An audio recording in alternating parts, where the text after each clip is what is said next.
तात्या, नमस्कार करते. नाही नाही, असं नाही करायचं पोरी, असं नाही करायचं. अगं प्रत्येक मुलीच्या आयुष्यात असतं माहेर सोडून सासरी जाणं.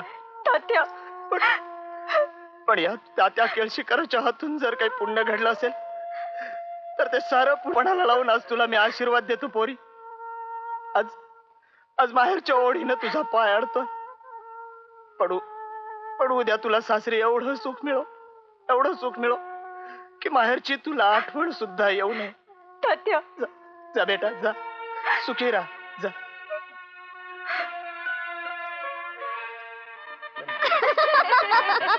नाचते पण कशी मंजू. आता लागणारच बळ म्हणजे काय. मंजू, पाहिलंस तुझा नवरा किती छान आहे तो. अगं चला चल का लवकर. अशी काय नवरी आली. काय सुंदर आहे मुलगी. अहो लग्नात भैया साहेबांनी खर्च पण खूप केलाय. आणि गळ्यातला हार तर किती छान आहे. शुभ लग्न सावधान, आली लग्न घटी समीप नवरा, घेऊन या वाघरा, गृहोक्ते मधुपर्क पूजन करा, अंतस्पटा ते धरा, दृष्ट वधूवरा न करता, दोघे करा ही उभी, वादंत्रे बहुगलबला न करणे, कुर्या सदा मंगलम, शुभ लग्न सावधान. तदेव लग्नं सुदिनं तदेव, ताराबलं चंद्रबलं तदेव, विद्याबलं दैवबलं तदेव, लक्ष्मीपती ते गिरधं स्वरामि, शुभ लग्न सावधान.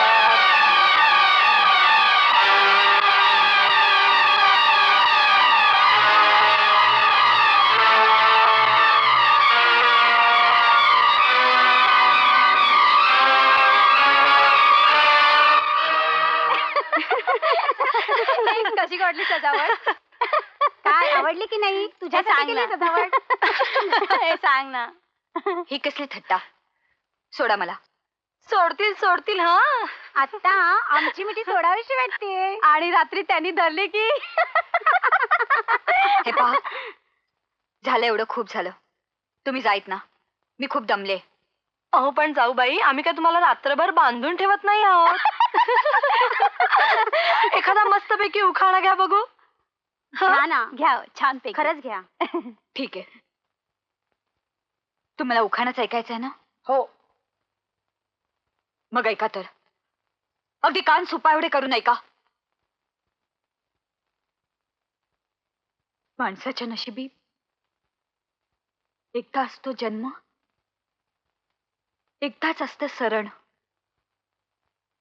अण्णासाहेबांच्या मंजुळेला आता रोजच मरण. आता रोजच मरण. झालं तुमच्या मनासारखं? मग चालत्या वाईट ना, चालत्या वा. चला ग.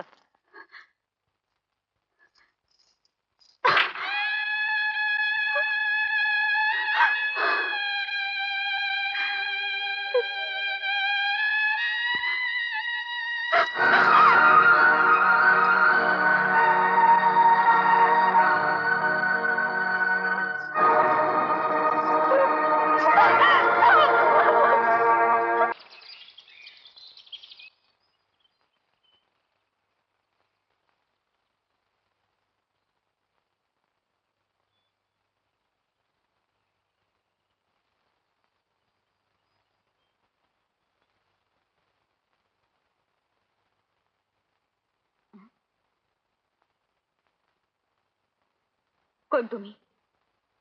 माझ्या खोलीत का आलात? मला ओळखलं नाही सुनबाई. अगं मी लक्ष्मीबाई, तुझी सासू. माझ्या सासूबाई? हो हो. चालत्या बा इथून. इथे का आलात? काय हो, कुठल्या जन्मीचे बैर साधलत?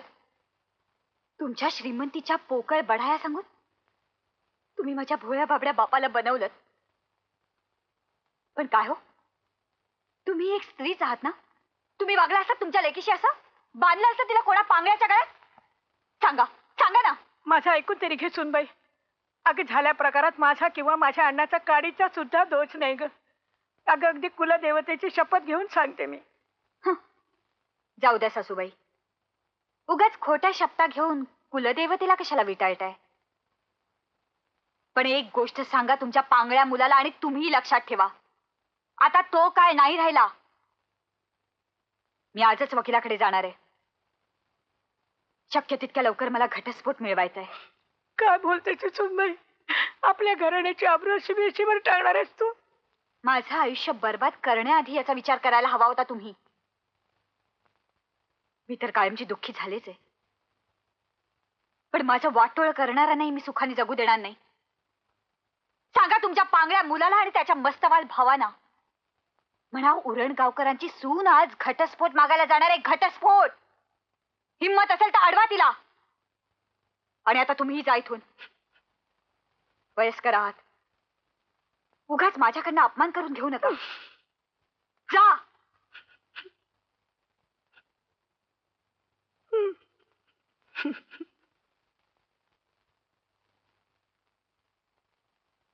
नमस्कार वहिनी साहेब, मी आपला मोठा धीर भैया. आणि मी मधला बापू. नमस्कार कर. माझा सर्वनाश करून वर हा नमस्कार?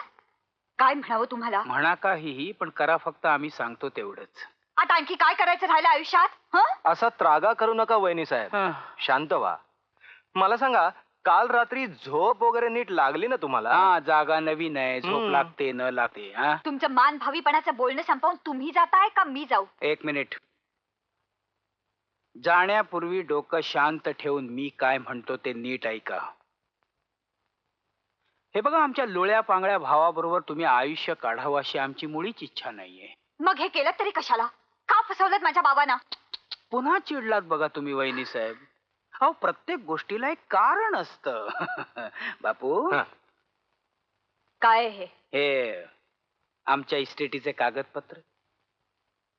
आपल्यानंतर आपल्या पांगळ्या पोराचं काय होणार याचा घोर लागला होता आमच्या बापाला, म्हणून एक विचित्र तेढ घालून ठेवली आहे थेरड्यानं मृत्यूपत्रात. हो ना, म्हणे अण्णाच्या आणि त्याच्या बायकोच्या संमतीशिवाय आमचे वाटे आम्हाला मिळणार नाहीत. अहो, म्हणजे त्या पांगळ्याला जन्मभर सांभाळणं आलं नसता वैताग. अहो वहिनी साहेब, तुम्हाला सांगतो, एवढी मोठी इस्टेट आहे पण... खड्ड्यात गेली तुमची इस्टेट. मला काही देणं घेणं नाही तिच्याशी. मग सही करा कागदपत्रावर. तुम्हाला घटस्फोट मिळवून देण्याची जबाबदारी आमची. आणि समजा मी सही नाही केली तर? तुम्ही घेतलेला उखाणा सत्यानं सांगितलाय मला. रोजचं मरण, मरा रोज. ठीक आहे, करेन मी सही, पण घटस्फोट मिळाल्यावर. तेवढ्यात तुमची नियत बदलली तर प्रश्न लाखोंच्या इस्टेटीचा आहे. इस्टेटीसाठी गळा कापायची पद्धत तुम्हा श्रीमंतांची, आमची नाही. हा, बघू किती दिवस टिकतोय तुमचा गरिबीचा कैफ. आज दुपारी तयार राहा. शिंत्रे वकिलांच्याकडे जायचंय. हा, घटस्फोट मिळवून देण्याबाबत लौकिक आहे ना त्यांचा? राहाल ना तयार? हो, नाहीतर तोपर्यंत मत बदलेल मृत्यूपत्र वाचून. पैसा पाहिला नाही ना कधी बाप जन्मात, म्हणून मग... आमच्या बापजाद्यांची काळजी तुम्ही करू नका भैयासाहेब. नाही, त्यांची ते करतील. ठीक आहे, जाईन मी वकिलाकडे. आय से, फार मोठा अन्याय झालाय तुझ्यावर. या अन्यायामुळे तुझ्या मनाला होणाऱ्या यातना, क्लेश मी समजू शकतो. तुला नक्कीच न्याय मिळेल. माणसानं कायदा आणि व्यवहार हा भावनेच्या तराजूत तोलायचा असतो. तुला सांगतो, बाबासाहेबांच्या जमान्यापासून गेल्या 2 पिढ्या मी या उरणगावकर फॅमिलीला फार जवळून ओळखतो. अण्णा तर फार लहान होता, अत्यंत गुणी, सालस. आता तुझ्या दिरांच्या एक एक प्रतापांकडे बघितलं की असं वाटतं की या भांगेच्या जोडीत तुळस कुठनं आली. या अपंगत्वाच्या शापामुळं अण्णाचं आयुष्य पार उद्ध्वस्त झालंय. अपघातानं का होईना, पण अण्णाच्या आयुष्यात तू अचानक आलीस आणि असं वाटलं की अण्णाच्या या विराण वाळवंटी आयुष्यामध्ये एक अमृताचा झरा खळखळ व्हायला लागलाय. तुला सांगतो पोरी, अगं स्त्रीच्या मायेच्या पदरात इतकी प्रचंड ताकद असते की ती साऱ्या विश्वाला आपल्यात सामावून घेऊ शकते. अगं मग अण्णाची काय कथा? हे बघ, अण्णाच्या दुखऱ्या मनावर आपल्या मायेची पाखर घाल. माणूस की तुझी गुलाम होऊन राहील. ठीक आहे, आता फक्त माझ्या एका प्रश्नाचं उत्तर द्या. उभा जन्म त्या आगीत जाळायची तयारी आहे माझी. काका, मी मुलीसारखी आहे तुम्हाला. माझ्या जागी जर तुमची मुलगी असती तर काय केलं असतं तुम्ही? कोणता सल्ला दिला असता? आता काय बोलणार? तू मला शब्दातच पकडलंस. ठीक आहे, मी तुला घटस्फोट मिळवून देईन, पण त्याआधी तुला 6 महिने तिथेच राहावं लागेल. का? आणि त्या 6 महिन्यामध्ये दिल जमाईचा शेवटचा सुद्धा आपला प्रयत्न फसला हे तुला सिद्ध करावं लागेल. मग मात्र तुला घटस्फोट मिळवून द्यायची जबाबदारी माझी. ठीक आहे. असा जर कायदाच असेल तर 6 महिने मला तिथे राहिलंच पाहिजे. नमस्कार काका. काय आशीर्वाद देऊ पोरी? सुखी राहा, सुखी राहा.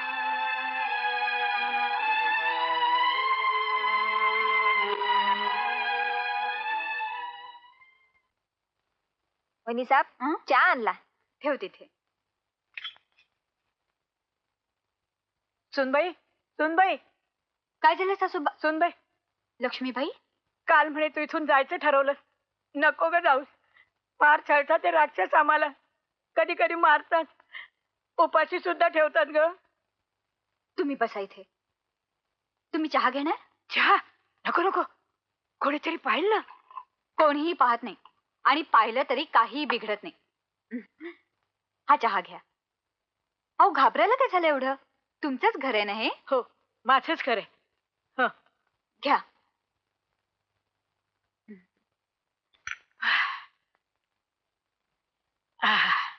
छान झाला तुझा चहा सुनबाई. परत कधी लागला तर येऊ मी. देशील मला? तुमच्याच खोलीत आणून द्यायचंय. नुसती हाक मारा तुम्ही. हाक नको नको, मीच येत जाईन. चालेल ना? हो, चालेल ना. सुनबाई, हं? चहा संपला का ग? नाही, आहे ना. आणखी हवाय? नाही, मला नको. थोडासा अण्णाला नेऊ. घशाला कोरड पडली असेल ग त्याच्या. अहो, मग नेऊ म्हणून काय विचारताय? न्या, अवश्य न्या. कोणाच्या बापाची भीती आहे? मीच नेऊन देऊ का? नको नको, तुझ्याशी बोलताना पाहिलं ना तर मारतील त्याला ते. मीच देते. दे.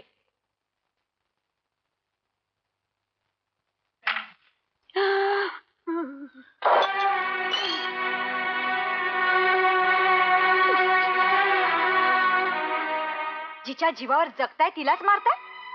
तुम्ही माणसं आहात की कोण आहात? तुम्ही अशा रागावू नका बुवा वहिनी साहेब. पण आमच्या मातोश्रींचं हे नेहमीच आहे. हळूहळू पण अशी झकास पट्टी पडवतात एखाद्याला. यांच्या या अशाच बोलण्याला फितला ना आमचा बाप. काय मातोश्री, लेकासाठी चहा चालला होता वाटतं? अहो, पण त्यांना चहा चालत नाही. पथ्य आहे ना. आणि मातोश्री, तुम्ही जिना चढून वर का आलात? कुठे धडपडला असतात तर कायमच्या अधुवून बसला असतात आणि मग हलता सुद्धा आलं नसतं तुम्हाला खोलीतून. चला आता, चला तेवढा तमाशा बस झाला. अहो, पण मीच त्यांना सांगितलं होतं चहा घेऊन ते जायला. तुम्हाला नाही कळायचं वहिनी साहेब. श्रीमंतांचे आजार वेगळे आणि गरिबांचे आजार वेगळे. त्या म्हातारीला सहानुभूती दाखवून इथं कायमचा तळ ठोकण्याचा बेत दिसतोय तुमचा. स्वतःवरून दुसऱ्यांना जोखायची सवयच असते काही माणसांना. काही लोकांचं जाऊ द्या, पण स्वतःची बुब्बळ हलू देऊ नका म्हणजे झालं. चला मातोश्री.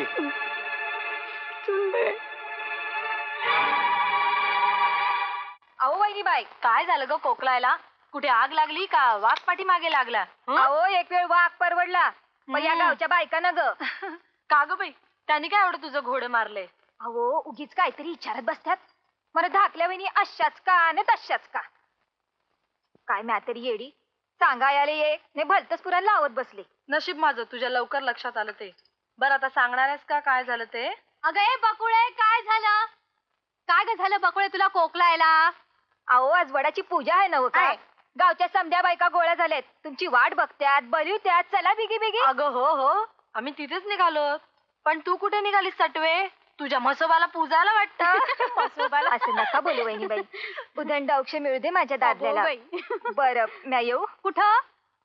अहो, ते तुम्हा दोघीसनी बोलवलं. धाकल्या बाईसाहेबांनी सांगून येते. काय नाही धाकल्या वहिनी साहेबांना सांगायची गरज. आली मोठी सांगून येणारी. नाहीतर काय, कशाला हवेत ग व्रत वगैरे? 7 जन्म तर सोडच, 7 महिने तरी राहायची तयारी आहे का त्या लंगड्या बरोबर तिची? हो ना, त्या म्हाताऱ्या शिंत्रे काकानी मोड घातली म्हणून, नाही तर 2 दिवसात तोंड काळं केलं असतं मेलीनं. असं का हो म्हणता? अक्षी देवी वहिनी साजरा आहेत धाकल्या वहिनी. आमच्यासारख्या नोकर माणसावर बी लई माया करतात. गप्प बाईस, मूर्ख कुठली. बरोबर आहे, तुझ्यासारखंच भिक्कार्ड आहे ना तिचं माहेर. अगो, यांना पाहिलं की आपल्या माहेरची माणसं भेटल्यासारखी वाटत असेल ना तिला. नाही तर काय, पण खबरदार, तिला बोलावशील तर. सवाष्णींचा सण आहे हा, तिथे असलं मिळमिळ कुंकू हवाय कशाला? तू जा, आम्ही आलोच. हो, अगं बघू बघू. हा घे ना. थांब मंजुळा, थांब. नको करूस ती पूजा. अगं 7 जन्मच काय, 1 जन्म सुद्धा कुणाचा पती होण्याची लायकी नाही अगं या पांगळ्याची. आणि तू माझ्यासाठी पूजा करतेस? नाही मंजुळा, तुला या पांगळ्याचा काही उपयोग होणार नाही. तू नको करूस ती पूजा. तुला जर मागणंच मागायचं असेल तर तुझं सारं पुण्य पणाला लाव आणि माझ्यासाठी मरण माग. हो, मरण माग माझ्यासाठी आणि निघून जा इथून. निघून जा या घरातून, निघून जा या गावातून. आणि जाताना माझ्यासाठी फक्त मरण माग. जा जा मंजुळा, निघून जा इथून. बापू जी, या अण्णाला पुन्हा झटका आलेला दिसतोय. दुसरंही तंगड मोडून ठेवा त्याचं. 4 दिवस खायलाही घालू नका, म्हणजे बरोबर डोकं ठिकाणावर येईल. अरे काय अण्णासाहेब, मात चढला नाही का तुम्हाला? 4 दिवस खायला नाही दिलं ना की बरोबर टाळ्यावर येशील. मारताय कशाला? सोडा त्यांना. अहो, काय चालवलंय का तुम्ही? मग काय तुला मारतील ते? मी सांगते की काय?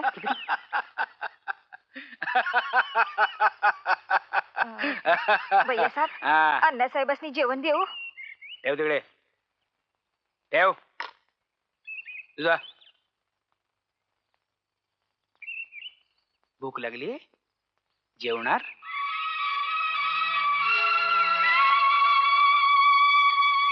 जेवणार,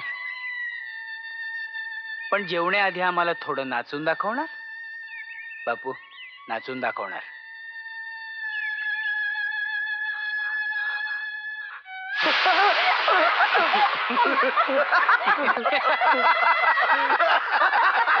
वहिनी, तुमचा लंगडा नवरा काय छान नाचतोय बघा.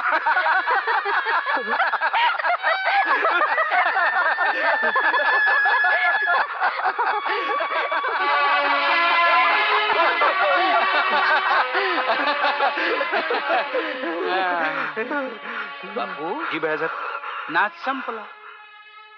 अरे बापू, किती वेळ नाचवशील त्याला? काही जेवायला वगैरे देणार आहेस की नाही? जी दे. घे अण्णा, घे घे लवकर घे. घे. आमचा नाही एवढा, नाही एवढा, मग हा तुझ्या भिक्कारड्या बायकोचा. घे घे अण्णा, घे घे घे ना. धाव पळ. अरे अण्णा, घे घे लवकर. घे घे.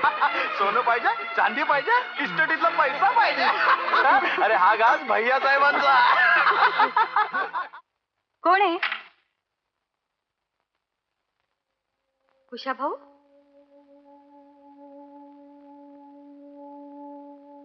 होय, कुशा भाऊ.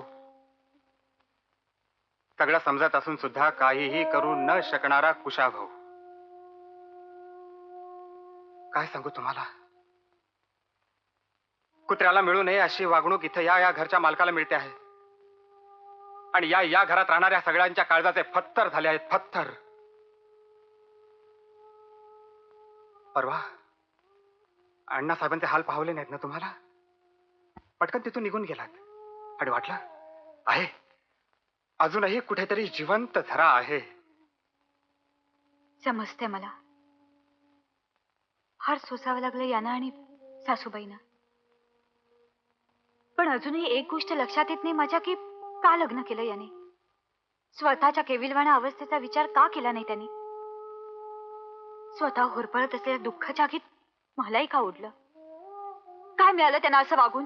भैया साहेबांचा आणि बापू साहेबांचा नीच डाव लक्षात आल्यावर अण्णासाहेबांनी या लग्नाला विरोधच केला होता. पण उत्तर म्हणून यांच्या छळांना ऊत आला. आणि तरी अण्णासाहेब बधेनात, तेव्हा या चांडाळांनी आपलं शेवटचं अस्त्र उपसलं. अहो, लक्ष्मीबाई साहेबांना जिवंत मारण्याची धमकी दिली त्यांनी. अण्णासाहेबांचा नाईलाज झाला. तुम्हाला सांगतो, ऐन मुहूर्ताच्या वेळेला अण्णासाहेबांनी लग्नात गडबड करू नये म्हणून या कसायांनी त्यांच्या पाठीला चाकू लावला. केवढा मोठा व्रण पडलाय त्यांच्या पाठीवर. धन्य आहे अण्णासाहेबांच्या सहनशक्तीची. आता हळूहळू सारं लक्षात यायला लागलंय माझ्या. पण तुम्ही काळजी करू नका त्याची कुशाभाऊ.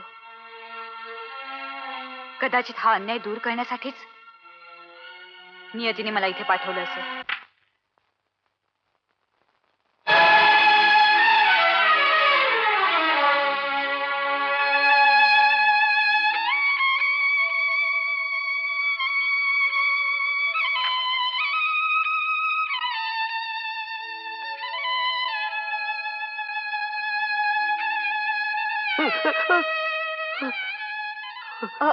अहो असं काय करताय?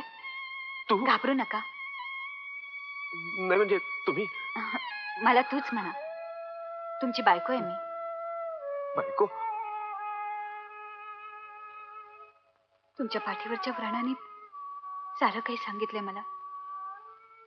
खरंच खूप सहन केलं होतं तुम्ही, म्हणूनच मी. नाही नाही म्हणजे मी कसाही नाहीये ग. मला तुझं आयुष्य बर्बाद करायचं नाहीये.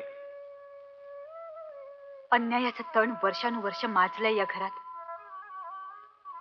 ते सारं उखडून उपटून फेकून देणार आहे मी. मग या झुंजीत माझं आयुष्य संपलं तरी मला त्याची पर्वा नाही.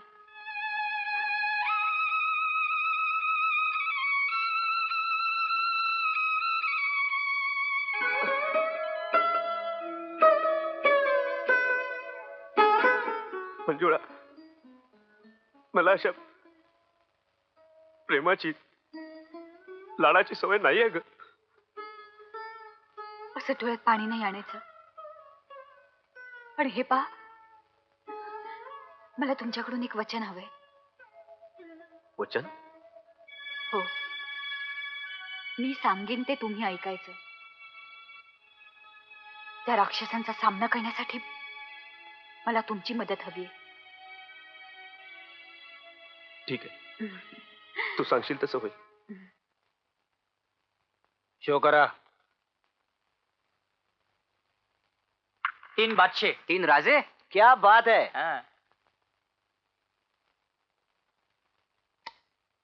काय भैया साहेब आज सारखे हरताय. नो लक. नशीब बिशीब असल्या फालतू गोष्टींना मी महत्व देत नसतो. लहर आली की बटकी सारा मी नशिबाला खेचून आणत असतो, समजलं? लवकर वाटा. 1000. एवढी कमी चाल काय करताय? माझे 5000. तुमचं काय बापूसाहेब? पॅक. हे 10,000. माझी 10,000ची चाल. पॅक. मी पॅक. माझे 15,000. नहीं नहीं भैया साहब, कैश. रोकड़ा चाहिए, रोकड़ा. एवढा सुद्धा विश्वास नाही भैया साहेबावर. भैया साहेब, प्रश्न विश्वासाचा नाही, पण खेळाची मजा जाते ना. एवढा कसला विचार करताय भैया साहेब? मागवा ना पैसे. ठीक आहे बापू, कुशाभाऊकडे जा आणि मी 25,000 रुपये मागितलेत म्हणून सांग. जी. भैया साहेब, आपल्या वेळी काय पार्ट्या व्हायच्या ना. गेले ते सोनेरी दिवस. भैया साहेब, पैसे नाहीये. म्हणजे पैसे द्यायला नाही म्हणते कुशाभाऊ. त्याची ही हिंमत. हरामखोराच मरतोय माझ्या हातनं.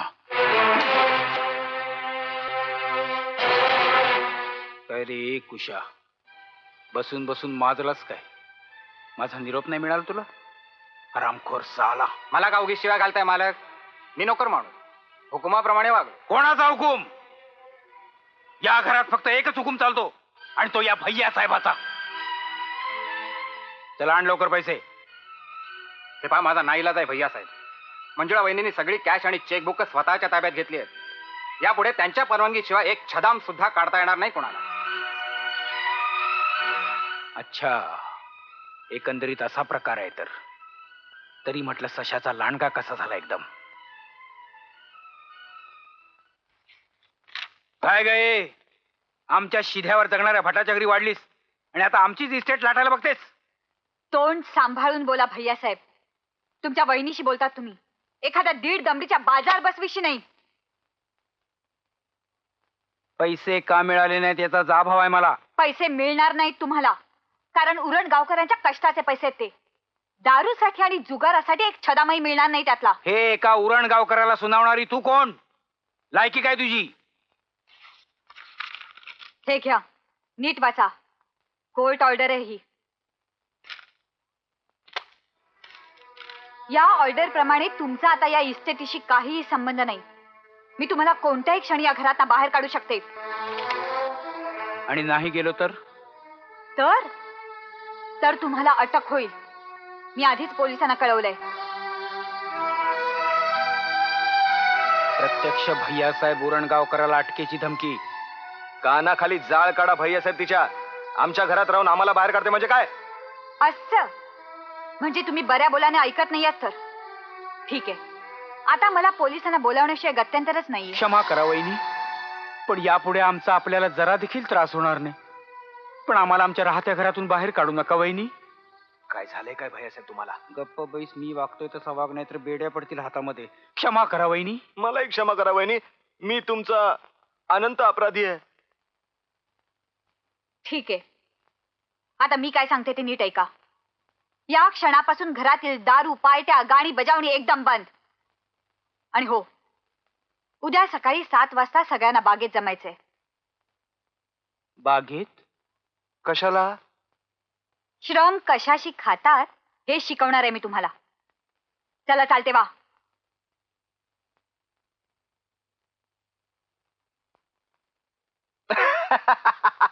भैयासाहेब काय बेमालूमपणे पलटी मारली तो तुम्ही एकदम. अहो एखाद्या सराईत माशाला सुद्धा अशी पलटी मारता आली नसती. पण भैयासाहेब तुम्ही सुद्धा टरकून जावं असं काय होतं त्या पेपर मध्ये? तुझी अक्कल नाही वाढली बापू, फक्त वयच वाढलंय. त्या बाईनं त्या पांगळ्याला पुरतं येडं करून टाकलेलं दिसतंय.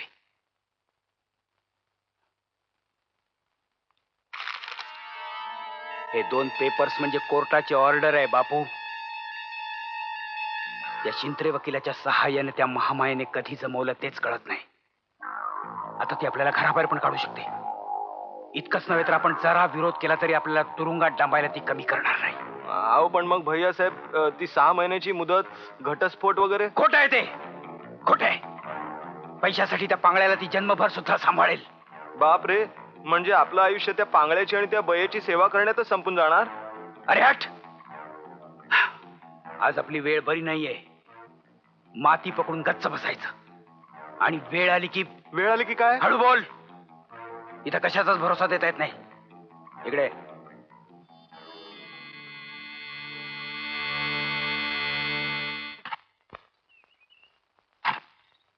काय भैयासाहेब, झाले का खड्डे खणून? हा, त्या बाजूचे खणून झाले वहिनी साहेब. गोर गरिबांसाठी खणत होतात त्यापेक्षा जरा लहानच आहेत नाही का? ठीक आहे, आता या बाजूचे पूर्ण करा.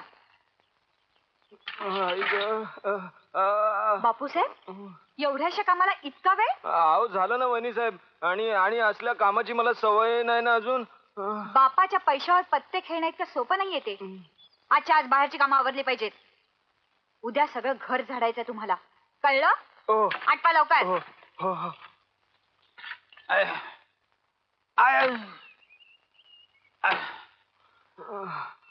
अहो भैयासाहेब, हे फावडा हातात धरून धरून हाताचं पार धिरडवाची पाळी आली आता. तुमचं काय? आमचं काय होणार आहे? आमच्या हाताला इकडे घट्टे पडलेत, ती कुदळ मारून मारून. बसा बसा इकडे.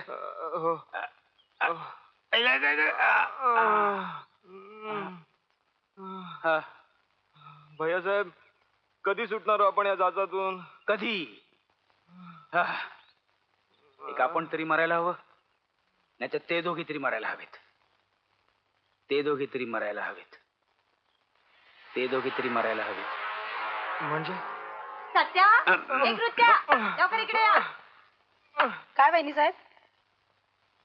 चला उचला ती झाडू. सगळे साफसफाई घ्या.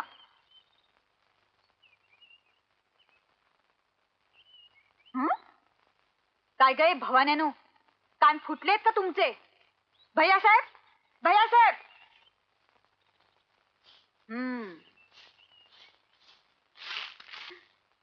सुनबाई अगदी चांगली अद्दल घडवलीस तू त्यांना. वहिनी साहेब जेवण तयार आहे. बर, तू आई साहेबांना घेऊन जा. जी. आणि हो, यांच्या कोबड्या पाठवून दे. बरं. मी यांना घेऊन येते.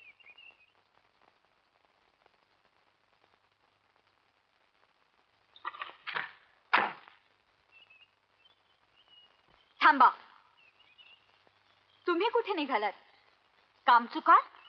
संध्याकाळपर्यंत सांगितलेलं काम झालं नाही तर सगळं सामान सुमान रस्त्यावर फेकून देईन, सांगून ठेवते. चला जा कामाला. जाऊ दे ग म्हणजे झाली एवढी शिक्षा खूप झाली. शेवटी आपलीच माणसं आहेत ती. वहिनी साहेब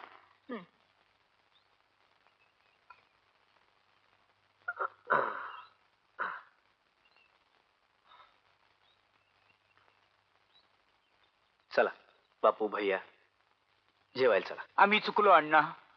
आणि आम्हाला माफ करा अण्णा, आम्ही तुम्हाला खूप त्रास दिला. आम्हाला मारा तुम्ही, वाटलाच मारा अरे तुम्ही. अरे असं नाही करायचं. तुम्हाला तुमची चूक लक्षात आली ना, खूप झालं. अरे आहे हे सगळं आपल्या सगळ्यांचंच आहे. उठ चल.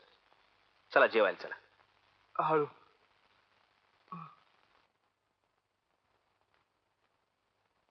खरंच कधी कधी एकटा बसलो की वाटतं काही काळापूर्वी मी जे अनुभवलं ते स्वप्न होतं की आज रोज जे मी जगतोय ते स्वप्न आहे. अण्णा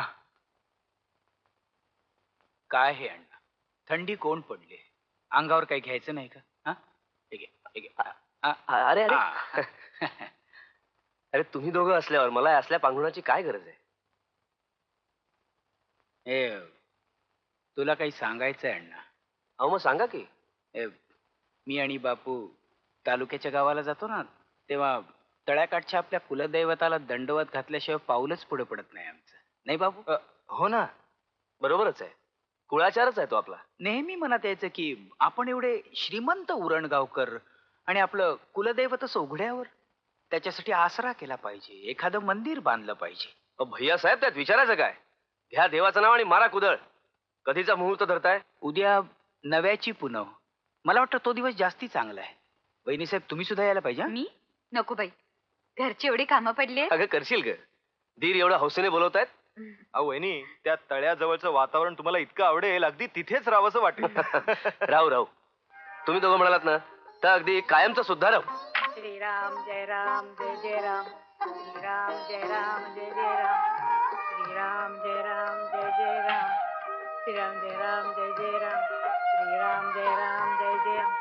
श्रीराम जय राम जय जय राम. श्रीराम जय राम जय जय राम. श्रीराम.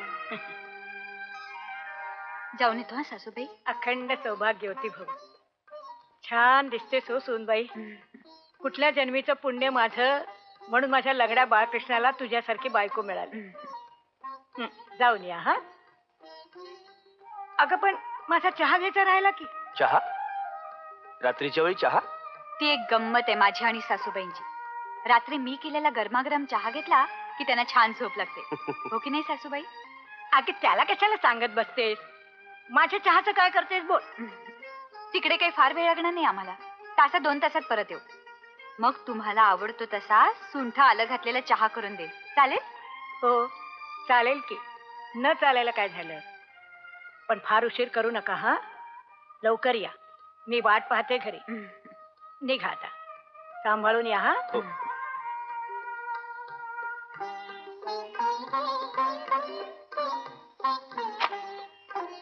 पालक कुठे बाहेर निघालात वाटतं? हो, कुळदैवताच्या तळ्यावर. तुम्ही चला कुशाभाऊ. एवढ्या रात्री? चला हो, भैया बापू एवढा आग्रह करतात, चला. असं म्हणताय? हं. बर.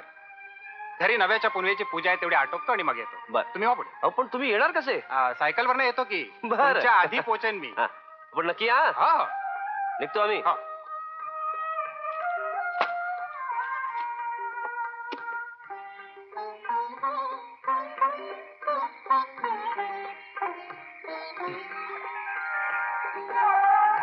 या. आणि हे काय तुम्ही बोलावणार? आपले नेहमीचे नावाडी कुठे गेले? आज नव्या पुनवईची नावाड्यांना सुट्टी दिली. काय तू आणि वहिनी आज नवा परिसर बघायला जाणार, मग नावाडी कशाला पाहिजे? आम्ही दोघांनीच बोलवायचं ठरवलंय. बसा बसा बसा. या. हळू सावकाश. हा. या वहिनी हळू.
हे काय होडी का थांबवली?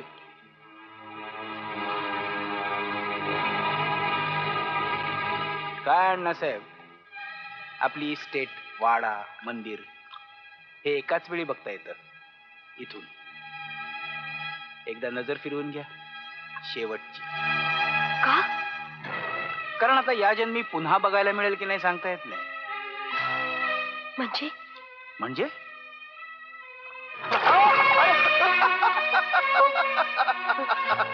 हे काय करताय?